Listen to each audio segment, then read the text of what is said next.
सबको जय मसीह की हालेलुया प्रेज द लर्ड। আমরা চলে এসেছি প্রভুর সত্যের বচন, পবিত্র শাস্ত্রে থাকা সেই বচন, আর আমরা প্রত্যেকে সেই বচনের দ্বারা চলতে থাকব। হালেলুয়া। আজ আমরা জানতে পারব সুসমাচারের বিষয়। আজ অনেক খ্রিস্ট বিশ্বাসী ফোন করে তার রিলেটিভকে সুসমাচার দেয়। খ্রিস্টপ্রিয় বিশ্বাসী প্রিয় বন্ধুরা, সুসমাচার এক বড়, বাইবেল থেকে বড় পদ। সুসমাচার সবচেয়ে বড় প্রভু তাকে গিফট দিয়েছে।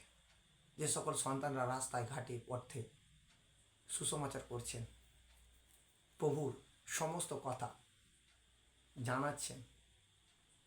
প্রভু যে অলৌকিক কার্য করে, অন্ধকে দৃষ্টি দেয়, বোবাকে কথা বলায়, খঞ্জকে ওঠায়, কুষ্টিকে সূচি করে, অনেক অসুচি আত্মা, দুষ্ট আত্মা থেকে তার শক্তি দ্বারা তিনি যে আজাদ করে।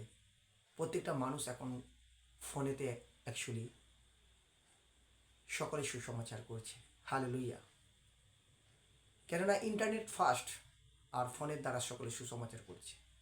প্রিয় খ্রিস্ট বিশ্বাসী, সুসমাচার সবচেয়ে বাইবেল একটা বড় গিফট প্রত্যেকটা মানুষকে দিয়েছে। বাইবেল থেকে যদি কেউ সুসমাচার করে, বাইবেলের সেই পবিত্র বচন কেউ যদি সুসমাচার করায়, তার জীবনে আরও মঙ্গলকে দেখতে পাবে, তার জীবনে আরও শান্তিকে দেখতে পাবে, তার জীবনকে আরও ফেভারকে দেখতে পাবে। হালেলুয়া। আজ আমরা এক পদ পড়ব যে প্রভু আমাদেরকে নিজেই নির্দেশ দিয়েছে, আদেশ করেছে আমাদেরকে, আর সেই পদ খুব ইম্পর্টেন্স। আর যদি আমরা তাহার বাক্যকে পালন করি, স্বর্গে অনন্ত জীবনকে দেখিতে পাব। যদি তাহার বাক্যকে অনুসারে চলতে পারি, আমরা পৃথিবীতে বহু কিছু জিনিস আমরা পাবো। হালেলুয়া। সেই জন্য আমরা পড়বো। আপনার কাছে যদি পবিত্র শাস্ত্র থাকে, আপনি মার্ক লিখিত সুসমাচার তার 16 নম্বর অধ্যায় 15 নম্বর পদ পড়ছে। আপনার কাছে যদি পবিত্র শাস্ত্র থাকে, আপনি খুলতে পারেন। মার্ক লিখিত সুসমাচার 16 নম্বর অধ্যায় 15 নম্বর পদ বলছে, আমি বচন পড়ছি, আপনাদের কাছে থাকলে আপনারা ফলো করতে পারেন। বলছি, আর তিনি তাহাদিকে কহিলেন, তোমরা সমুদ্র জগতে যাও, সমস্ত সৃষ্টির নিকটে সুসমাচার প্রচার করো। কি বললেন? তিনি বললেন তার সমস্ত শিষ্যকে, তার 12 জন শিষ্যরা যখন সেই প্রভুর সঙ্গে গমনাগমন করছিল, সেই প্রভু তাহার শিষ্যদেরকে এই উপদেশ দিচ্ছে, আদেশ করছে যে আমি যে স্বর্গ থেকে এসেছি পিতার খাদ্য নিয়ে, এই খাদ্য আমি একা এই পৃথিবীতে দান করতে পারবো না, বরং আমরা সকলে একত্রিত হয়ে মিশে যদি সকলে পিতার উপদেশকে আমরা যদি ছড়াতে পারি পৃথিবীতে, তাহলে আমাদের জীবনে আরও মঙ্গল দেখিতে পাবো, আরও প্রত্যেকটা মানুষ জানতে পারবে। হালেলুয়া। তাই পরমেশ্বর পিতা আজকে তার বচনে বলছে যে তাদেরকে বললেন, তোমরা সমুদ্র জগতে যাও। সমুদ্র জগৎ অর্থাৎ পৃথিবীর সমস্ত প্রান্তে যাও। সমস্ত প্রান্তে গিয়ে তোমরা কি করো? তোমরা সমস্ত সৃষ্টির নিকটে সুসমাচার প্রচার করো। এই পৃথিবীতে সৃষ্টি অনেক কিছু প্রভু করেছে, কিন্তু কাহাদেরকে শ্রেষ্ঠ বানিয়েছে? আজকে সেই মনুষ্যদেরকে, অর্থাৎ সেই মনুষ্য জাতির কাছে আপনি সেই ঈশ্বরের আদেশ, আজ্ঞা, সেই সুসমাচার আপনি নিয়ে যান। কেন? মনুষ্যদেরকে যেহেতু পিতা শ্রেষ্ঠ বানিয়েছে, সেই মনুষ্য জাতি পরমেশ্বরের সেবা করা দরকার, সেই মনুষ্য জাতি ঈশ্বরের প্রশংসা করা দরকার। কিন্তু আজকাল মানুষ ঈশ্বরকেই চেনে না। তাই পরমেশ্বর পিতা বলছে বিশ্বাসীদেরকে যে তোমরা যাও। তুমি যে বিশ্বাস করে আজকে সুস্থতা হয়েছ, তুমি যে বিশ্বাস করে আজকে আনন্দকে দেখিতে পেয়েছ, তুমি যে বিশ্বাস করে তোমার জীবনে কষ্ট, দুঃখ, যন্ত্রণা সরে গিয়ে তুমি যে আজকে খুশিতে আছো, যাও প্রত্যেকটা মানুষকে বলো, তোমার রিলেটিভকে বলো, বিভিন্ন জায়গায় গিয়ে বলো। কিন্তু আজ আমরা কি করি প্রিয় খ্রিস্ট বিশ্বাসী? সুসমাচার করতে পারি না। কেননা অনেকজন আসে ঈশ্বরের কাছে। আমরা যখন মণ্ডলীর সবাই দেখি, চার্চে গিয়ে দেখি একত্রিত হয়, সকলে চোখ থেকে জলের সহিত প্রভুর কাছে পর্ণিপাত করে আর প্রভুর কাছে কাঁদে, তাদের বিনতি প্রার্থনা উত্তর পাওয়ার জন্য। কিন্তু প্রিয় খ্রিস্ট বিশ্বাসী, আপনি যদি এখনও সুসমাচার না করে থাকেন, আপনি সপ্তাহে 2টো করে ব্যক্তিকে আপনি সুসমাচার করুন, সপ্তাহে 2টো করে 3টে করে ব্যক্তিকে সুসমাচার করুন। আর আপনি প্রভুর যান, চার্চে গিয়ে প্রভুর মণ্ডলীতে যান, আপনার জীবনে মিরাক্কেল হবে, আপনার জীবনে চমৎকার হবে, আপনার জীবনে কোনো গুড নিউজ আসছে, হালেলুয়া। কিন্তু অনেক মানুষ জানে না বাইবেল এমন এক পবিত্র শাস্ত্র যে স্বর্গের ঈশ্বরের কথা যে কেউ তাকে পালন করে তাদের জীবনে good news, good news, good news, hallelujah.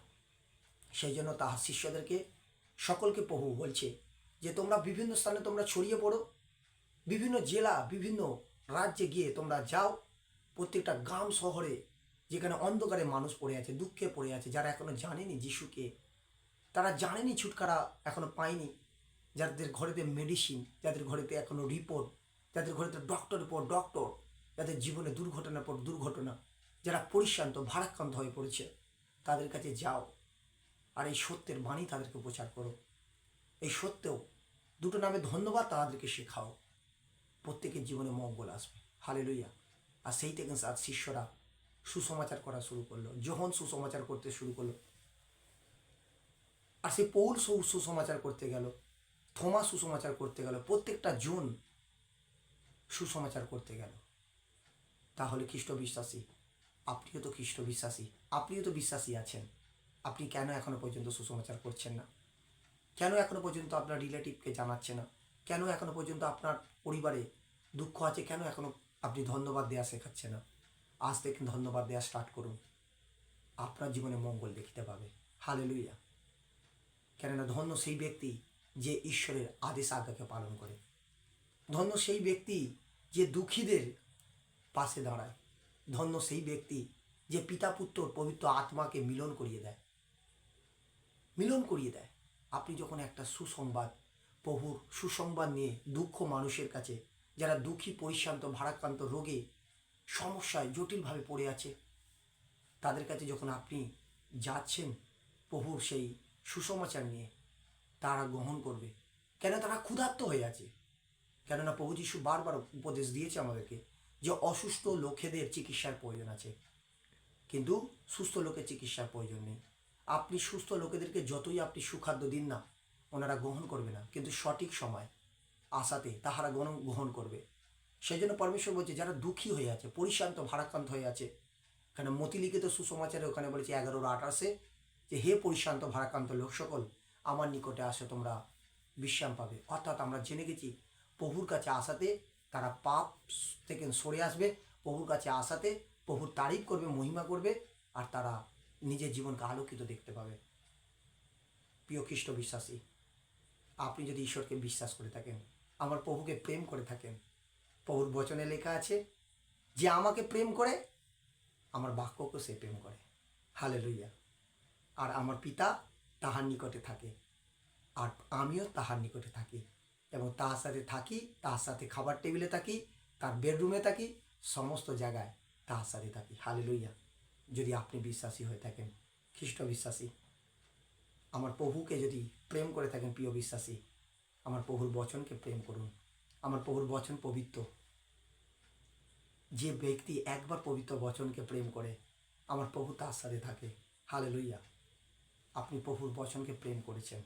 আপনি যদি প্রভুকে প্রেম করে থাকেন, আমার প্রভুর বচনকে প্রেম করেছেন, প্রিয় খ্রিস্ট বিশ্বাসী, প্রভু আপনার সাথে থাকবে। প্রভু কথা দিয়েছে, এবং শুধু প্রভু নয়, পিতা, পুত্র, পবিত্র আত্মা সকলেই আপনার সাথে থাকবে।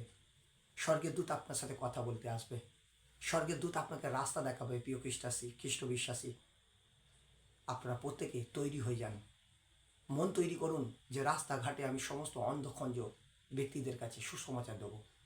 আর যখন আপনি সুসমাচার দেবেন, তাহাকে আনন্দ সহিত দিন, আর আপনি ওনাকে সেই সুসমাচার দিয়ে আপনি ওনার সাথে জুড়ে থাকুন। আর পরমেশ্বর পিতা বলছে, এ সেবা যদি তুমি করতে পারো, আমি বেস্ট আশিস তোমাকে দেবো। এ সেবা যদি আপনি করতে পারেন, সমাজে আপনাকে ধনী বানাবে, রিচ সন্তান বানাবে। এই পৃথিবীতে আপনার জীবনে আশিসের পর আশিস, আপনার জীবনে সমস্ত স্বর্গ থেকে সেই ঈশ্বরের আশিসের দরজা খুলে যাবে আপনার জীবনে। গুপ্ত আশিস, যেটা আমাদের যিশায়া 45:2 বলে দিয়েছে, 3-2-3 পদ, যে গুপ্ত কারাগারের আশিস তোমাকে আমি ফিরিয়ে দেবো। হ্যাঁ পিতা,